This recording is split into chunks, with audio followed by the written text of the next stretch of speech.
ఓం మహాగణాధిపతయే నమః. ఓం గురుభ్యో నమః. ఓం శ్రీమాత్రే నమః. పరమేశ్వర స్వరూపమైనటువంటి జ్యోతిష, వాస్తు మరియు ఇతర అనేకమైనటువంటి శాస్త్రములను మనకు అందించినటువంటి మహర్షులకి నమస్కారం. హయగ్రీవ హయగ్రీవ హయగ్రీవేతి యో వదేత్తస్య నిస్సరతే వాణీ జహ్నుకన్యా ప్రవాహవత్. అరుణాం కరుణాతరంగితాక్షీం ధృతపాశాంకుశపుష్పబాణచాపాం అనిమాదిభిరావృతాం మయూకైః అహమిత్యేవ విభావయే భవానీం. శ్రీమాత్రే నమః.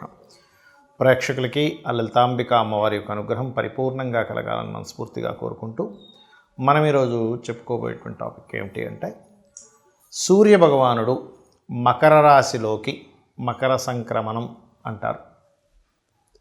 జనవరి 14వ తేదీన ఉదయం 8:59 57 నుంచి 59 మధ్యలో మారుతున్నాడు. ఒక నెల రోజుల పాటు మకర రాశిలోనే ఉంటాడు. మనకి సంక్రాంతి, భోగి, సంక్రాంతి, కనుమను 3 పండుగలు ఉంటాయి. ముఖ్యంగా సంక్రాంతిని పెద్దల పండగ అంటారు. పెద్ద పండగ అంటుంటారు కానీ పెద్ద పండగ కాదు, పెద్దల పండగ. ఈ రవి యొక్క గ్రహస్థితి మారడం మూలంగా 12 లగ్నాల వారికి, లగ్నం తెలియని వారు రాసుల వారికి ఎటువంటి శుభ ఫలితాలు జరగనున్నాయి, ఏ విషయాల పట్ల జాగ్రత్త వహించాలి, ఏ లగ్నాలకి మరి రవి శుభుడైతే ఒక రకమైన ఫలితము, పాపైతే ఒక రకమైన ఫలితం జరుగుతూ ఉంటుంది. కాబట్టి ఏ విషయాల పట్ల జాగ్రత్త, ఏ పరిహార మార్గం చేసుకోవాలి, మరియు అదేవిధంగా మరి లగ్నము, నక్షత్రము ఏమీ తెలియని వారు పర్టికులర్గా ఎటువంటి జాగ్రత్తలు తీసుకోవాలనేటువంటి విషయాలని చెప్తుంది నేనైనప్పటికీ కూడా చెప్పిస్తుంది సాక్షాత్ లలిత అమ్మవారిగా భావిస్తూ మనం ఒక్కొక్క లగ్నం గురించి మనం తెలుసుకుందాం. మీన లగ్నము, మీన రాశి. మీకు షష్టమాధిపతి లాభస్థానంలో, పూర్వజన్మ కర్మకారకుడు మీకు రవి, ఆయన వచ్చి లాభంలో కూర్చున్నాడు, ఇంకొక కర్మస్థానంలో వచ్చి కూర్చున్నాడు. కాబట్టి మీరు ఈ నెల రోజులు గమనించండి, మీకు ఏదో పూర్వజన్మ కర్మ బట్టి వస్తున్నాయనో, సహకారాలు లేనట్లయితే ఇంకోళ్ళకి సేవ చేస్తున్నానో అన్నట్టుగానే ఉంటుంది ఈ నెలంతా కూడా. మీకు ఎప్పటి నుంచి? జనవరి 14వ తేదీ నుంచి ఫిబ్రవరి 14వ తేదీ మధ్యలో. మరి ఈ యొక్క రవి భగవానుడు 11లో ఉన్నందుకు ఖచ్చితంగా ధన లాభాన్ని ఇచ్చి తీరుతాడు. గతంతో పోల్చుకుంటే ఎంతో కొంత లాభం అయితే ధనపరంగా వస్తుంది. కుటుంబ పరంగా కూడా సహకారం అనేటువంటిది లభిస్తుంది, అందులో ఎటువంటి సందేహం లేదు. కాకపోతే ఈ సమయంలో మీరు ముఖ్యంగా మీకు లగ్నంలో రాహు సంచరిస్తూ ఏలినాటి శని కూడా నడుస్తుంది. కాబట్టి కొంచెం ఇన్వెస్ట్మెంట్స్ చేసే విషయాల పట్ల కాస్త జాగ్రత్తగా ఉండండి. ఏలినాటి శనిలో ఉన్నారు, అది కాకుండా లగ్నంలో రాహు ఎప్పుడైతే సంచరిస్తున్నాడో తెలియని ఊహ ఏదో అయిపోతుందేమో అనేటువంటి ఒక భ్రమ మిమ్మల్ని వెంటాడుతూ ఉంటుంది. దాంతోపాటు సప్తమంలో కేతు ఉన్నాడు కాబట్టి కాస్త పార్ట్నర్స్ మనీ ఇస్తానని చెప్పి మిమ్మల్ని ముందు పెట్టమని తర్వాత వాళ్ళు ఇవ్వకపోవడం, అంటే పార్ట్నర్స్ మూలంగా వచ్చేటువంటి ధన సంబంధించినటువంటి స్ట్రెస్సెస్ పెరుగుతూ ఉంటాయి.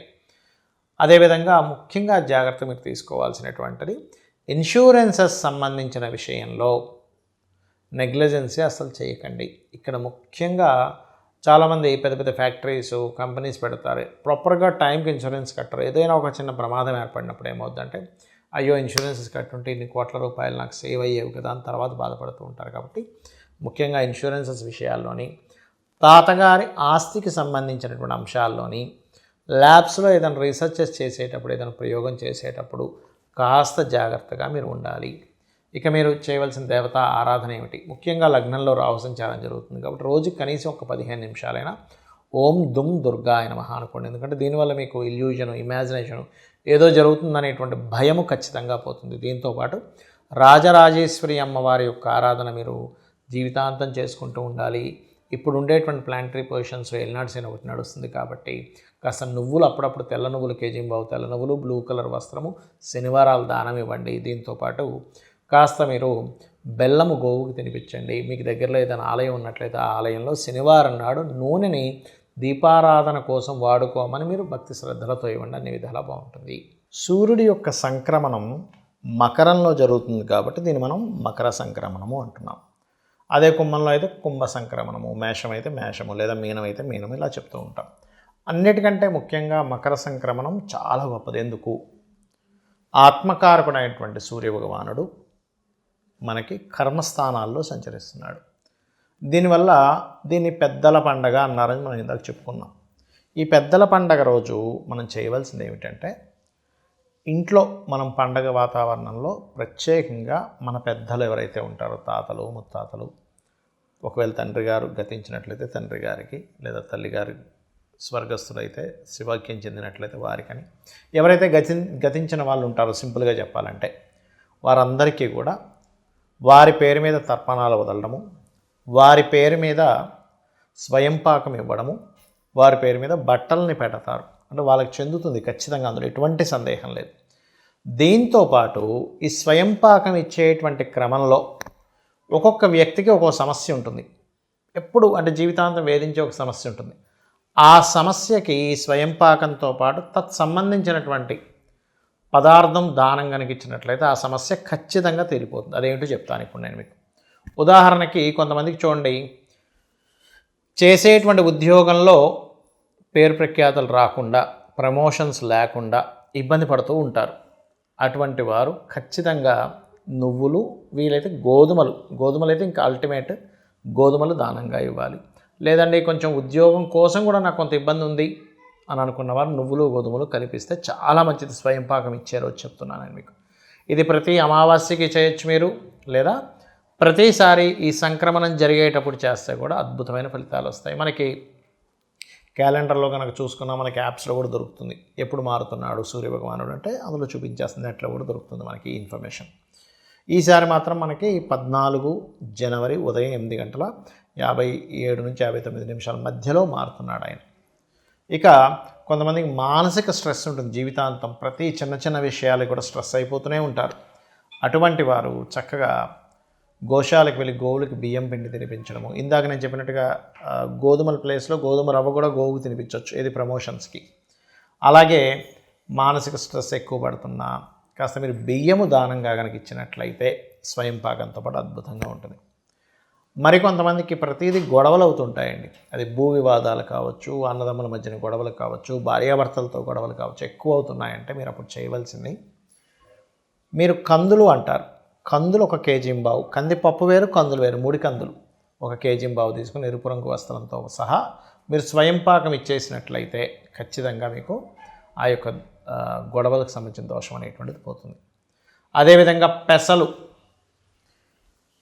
ఇది దేనికి ఇవ్వాలి అంటే మీకు వ్యాపార అభివృద్ధి అవ్వటం లేదండి, ప్రతిదీ మిస్కమ్యూనికేషన్స్ అవుతున్నాయి. మిస్కమ్యూనికేషన్స్కి లలితా సహస్రనామాల్లో ఒక గొప్ప నామం ఉంటుంది, ఓం కర్పూర వీటికామోద సమాకర్ష దిగంతరాయే నమః. చేసుకున్నట్లయితే ఖచ్చితంగా ఆ మిస్కమ్యూనికేషన్స్ అనేవి క్లియర్ అవుతాయి. అలాగే పెసలు దానంగా ఇవ్వడం, వీలైతే గోవుకి గోధుమ రవ్వని తినిపించడం. మరియు కొంతమందికి గురుబలం లేదు, ఇప్పుడు ఏ పని చేద్దామని ఇప్పుడు గురుబలం లేదండి, గురువు సరైనటువంటి స్థానంలో లేడు అందుకే ఎదగలేకపోతున్నాడు అంటుంటారు. అది నిజమే. గురువు కనుక సరిగ్గా లేనట్లయితే జన్మజాతకంలో, గురు బలం ఉన్నప్పుడు ఉండే జాతకం వేరుగా ఉంటుంది, గురువు సరిగ్గా లేనప్పుడు ఆ జాతకాలు వేరుగా ఉంటాయి. అలా ఉన్నప్పుడు పర్టికులర్గా ఏంటంటే గురువు ప్రత్యేకంగా వారికి జన్మజాతకంలో పాడైనందుకు ఈ స్వయంపాకంతో పాటు శనగలు ఎరుపు పసుపు రంగు వస్త్రము దానంగా ఇచ్చినట్లయితే స్వయంపాకంతో అద్భుతమైన ఫలితాలు వస్తాయి. దీంతోపాటు గోవుకి అరటికాయలు కూడా తినిపించండి. ఇక మరి కొంతమందికి వివాహం అవ్వదు, అలాంటప్పుడు ఉలవలు ప్లస్ బొబ్బర్లు 2 కలిపి ఇవ్వాలి స్వయంపాకంలో. గోవుకి కాస్త తీపి చపాతీలు పెడితే ఈ శుక్ర సంబంధించిన బొబ్బర్లు ఇవ్వడం వల్ల ముఖ్యంగా కేవలం వివాహం ఒకటే కాకుండా ఫైనాన్షియల్ క్రైసిస్, ఎక్కువ ఇబ్బంది పడుతున్నాం ధనం కోసం, ఖచ్చితంగా స్వయంపాకంలో మీరు బొబ్బర్లు ఇచ్చినట్లయితే ఫైనాన్షియల్ ప్రాబ్లమ్స్ తగ్గుతాయి. డబ్బులు రావాల్సింది కానీ ఆగిపోయింది అనుకునేవారు ఉలవలు ఎక్కువగా దానంగా ఇస్తూ ఉండాలి. అదేవిధంగా భయాలు ఉంటాయి కొంతమందికి, లేకపోతే ఏదో బ్లాక్ మ్యాజిక్స్ లాంటివి జరిగాయి అనేటువంటి ఒక భయం ఉంటుంది.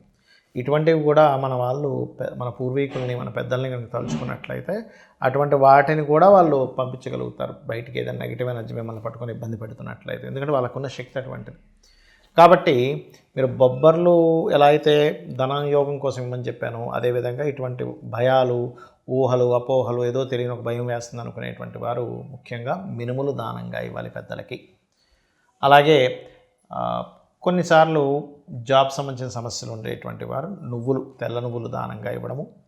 మరియు ప్రతిదీ ఆటంకం జరుగుతుంది నా లైఫ్లో, అసలు ఏమి చేద్దామన్నా నాకు ముందుకు కలిసి రావట్లేదు అని అనుకునేటువంటి వారు ఉలవలు దానంగా ఇవ్వడము, గోవుకి గ్రాసం తినిపించడం, ఇవి చేస్తూ ఉండాలి. అయితే దీంతోపాటు మీ జన్మజాతకంలో అసలు మీరు ఏ సమస్య ఎదుర్కొంటున్నారో ఆ సమస్యకి సంబంధించిన గ్రహం ఏమిటి, ఆ అధిపతి ఎలా ఉన్నాడు అనేదాన్ని స్పష్టంగా చూసుకొని మీరు అడుగు ముందుకు వేసినట్లయితే ఖచ్చితంగా మీకు సమస్య అనేటువంటిది క్లియర్ అవ్వడం జరుగుతుంది. శ్రీమాత్రే నమః.